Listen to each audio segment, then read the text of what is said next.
On December 10, 2018, the police in Fukushima Prefecture sensed that something was off. They approached a car parked in a lot. One officer walked up, knocked on the window and said, "Excuse me, please roll down the window," the man sitting in. The car didn't react much. He quietly did as he was told. The officer continued, "Do you know Taniguchi Natsuki?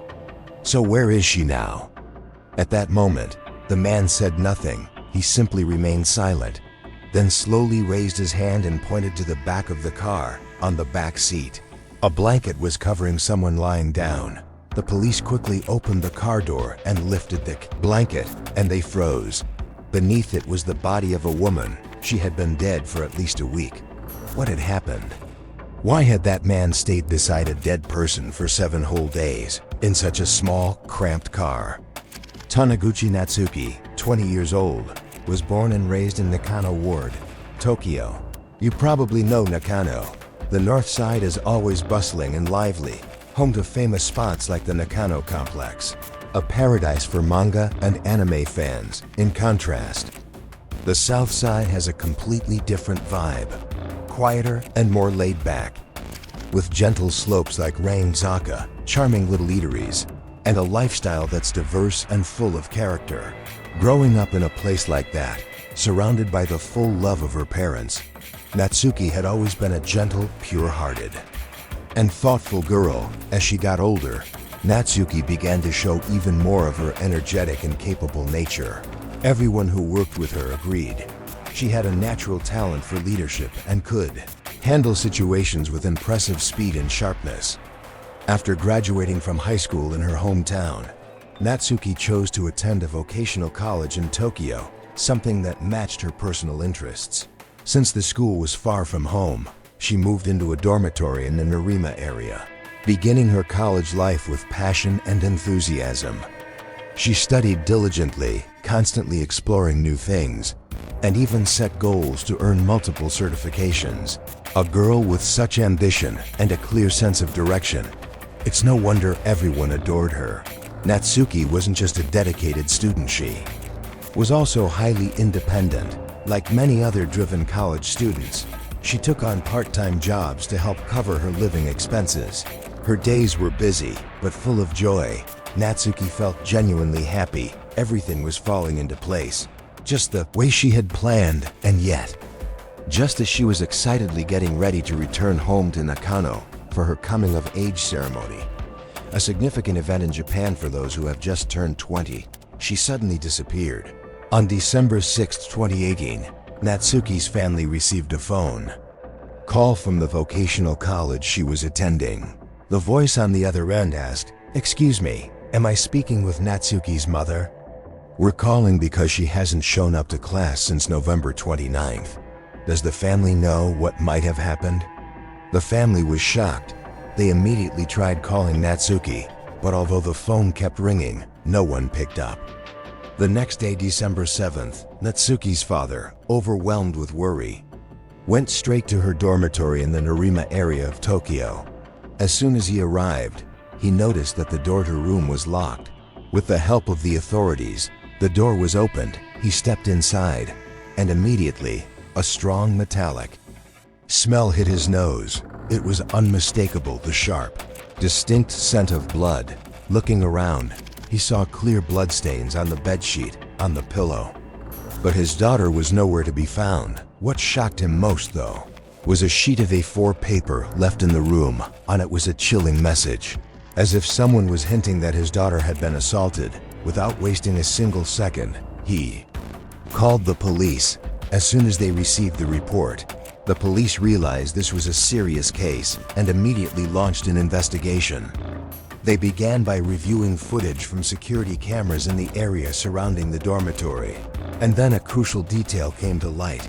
On November 28th, just one day before Natsuki stopped showing up at school, surveillance footage captured a strange man entering her room. As they continued reviewing the footage, they discovered that around midnight on December 3rd, nearly a week later, the same man appeared again. This time, he was pushing a cart out of the room with a large rolled-up blanket. On it, he loaded the blanket into a car. and then vanished. The police immediately zoomed in on the surveillance footage to identify the man. It didn't take long for them to confirm his identity. The prime suspect at that point was Yoshinobu Kumazawa, a young man with a troubled past. Known for causing disturbances and breaking the law, he was believed to have rented a car and used it to transport the rolled-up blanket from the dorm room, most likely with Natsuki's body inside. Then he drove off, unnoticed, and no one knew where he had taken it. Throughout the investigation, the police didn't rest for a single moment. Eventually, they uncovered a suspicious detail. Someone had withdrawn money using Natsuki's bank card. What stood out was that the ATM used wasn't one Natsuki normally frequented. In total, 60,000 yen had been withdrawn at that point. While the police were still urgently searching for Yoshinobu Kumazawa, the man seen pushing the blanket out of the dormitory suddenly. On December 10, 2018, just 3 days after Natsuki's father filed the report, a crucial lead emerged. Kumazawa's car was discovered in the city of Iwaki, Fukushima Prefecture, nearly 200 kilometers from Tokyo. It was parked in a public lot, in a place no one would have thought to look.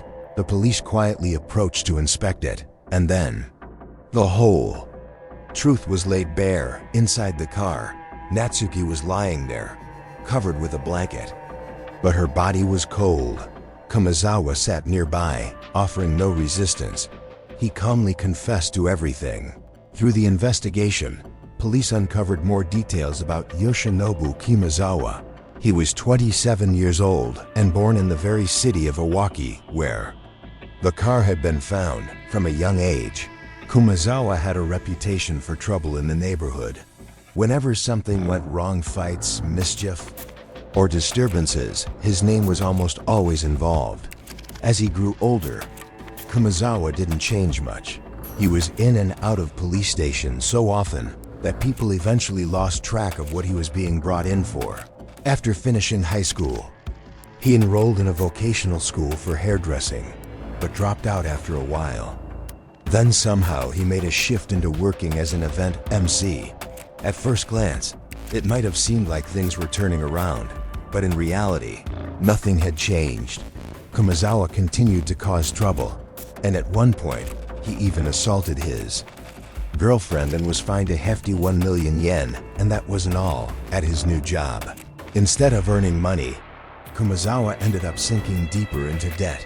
The amount kept growing. Frustrated and worn out, he quit being an MC and took a job at a restaurant in Tokyo. It was there at that very restaurant that Kumazawa met Natsuki. According to Kumazawa's testimony, he was drawn to Natsuki from the very first time they met, captivated by her beauty and vibrant energy. Although the restaurant had a strict policy against romantic relationships between staff, Kumazawa was never one to follow the rules. He began to approach Natsuki with words, with the eager charm of someone truly infatuated, and over time Natsuki gradually let her guard down.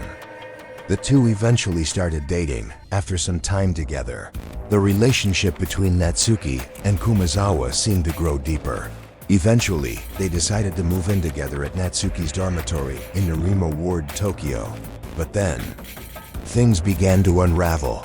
One day, Kumazawa received news that his father had passed away. But instead of attending the funeral, he didn't go, because long ago, his parents had disowned him. From that moment on, perhaps it truly hit him. The only things he had left in his life were his girlfriend and a mountain of debt. He tried working at another restaurant to pay off his debts, but didn't last long before quitting again. The debts remained, and money was nowhere to be found, until Kumazawa began threatening younger acquaintances to borrow cash. Then came another reckless move. He started using Natsuki's credit card without her knowledge. Each of these actions, one after another, slowly chipped away at Natsuki's feelings. What was once love began to fade. A few days before she was set to return to her hometown for the coming-of-age ceremony at her former school, Natsuki made a decision. It was time to end things. She wanted to break up. And then, The fateful day arrived on the afternoon of November 28, 2018, around 2:30 p.m. Natsuki returned to her dorm. Not long after, Kumazawa showed up as well. The two began talking, but the conversation quickly escalated into a heated argument. Kumazawa refused to accept the breakup. He lost control, tying Natsuki up so she couldn't leave. But he didn't stop there. He took out his phone and photographed the scene. After forcing Natsuki to reveal the PIN for her bank card, Kumazawa strangled her. Suddenly, Natsuki went limp. Startled, Kumazawa muttered to himself, "Wait, is she dead?" But just moments later, the young woman regained consciousness, and it was then that Kumazawa made the most horrifying decision of all. He took a necktie from the closet, wrapped it around Natsuki's neck, and ended the life of the very person he once claimed to love. The next morning, on November 29th, Kumazawa took Natsuki's bank card and withdrew 60,000 yen from an ATM. Then he returned to the dorm room and sat down to write a statement, 9 full pages of A4 paper. In it, he recounted the entire incident, how the two had once been in love, how he regretted what he had done to his girlfriend, how he planned to die alongside her, and insisted that, deep down, he was not a bad person. After finishing the letter, Kumazawa took Natsuki's phone and began using her line and email accounts. Pretending she was still alive, still messaging friends and family, on December 2nd, he rented a car and drove to a friend's place in the Katsushika area. The next morning, December 3rd, Kumazawa wrapped Natsuki's body in a blanket, placed it on a cart, and wheeled it out to the car. Then, in a strange and twisted gesture, he drove to Nakano, Natsuki's hometown, as if this were his way of bringing her back home. But it didn't end there. Kumazawa continued to travel across Japan with the body of his deceased girlfriend still in the car during those days on the run. He used Natsuki's credit card to fund everything: meals, clothing, fuel. In total, he spent over 200,000 yen across 42 different locations. The distance he drove aimlessly? More than 2,000 kilometers. Finally, when he returned to his hometown Fukushima Prefecture, everything came to a stop. The car was discovered. Kumazawa was arrested, and the horrifying truth behind it all could no longer be concealed. During the subsequent court hearing, the prosecution didn't hesitate to present a blunt argument. Kumazawa acted out of financial hardship, and worse, showed no signs of remorse. They demanded a life sentence from the court. Meanwhile, the defense lawyers presented a completely opposing perspective. They argued that this case stemmed from a relationship conflict and involved elements of harassment, and that Kumazawa was physically and mentally fragile. Therefore, they requested a 16-year prison sentence. Considering it sufficient, throughout the trial, Kumazawa remained completely silent. No explanations, no defense. Sitting below, Natsuki's father struggled to contain his anger. There were moments when he seemed ready to leap up and kill the man, the one who had taken his daughter, stolen all hope, and shattered every future dream, he told the police, his voice trembling with emotion. "I don't want any compensation. I just want him to pay with his own life." Later, the victim's family officially filed an appeal, demanding the court impose the death penalty. Perhaps, at that moment, whether due to public pressure or fear of what awaited him, Kumazawa finally spoke. He said, "I'm sorry. I know my crimes are unforgivable. I will carry this guilt for the rest of my life, and will try to show my remorse in any way I can. I truly apologize." At the final trial, the court clearly determined that Kumazawa withdrew money just half a day after committing the crime, indicating his intent to appropriate property after killing his girlfriend. Based on this, the panel sentenced him to 19 years in prison, but the story didn't end there. Kumazawa filed an appeal. However, the appeal was rejected. The 19-year sentence was officially upheld. The death of Natsuki, a promising 20-year-old young woman, left many unanswered questions lingering in Japanese society. Some people began to wonder, did Natsuki and Kumazawa really love each other? Because even though Natsuki was very active on social media, she never posted a single photo of her boyfriend. That was strange. If their relationship had truly been real.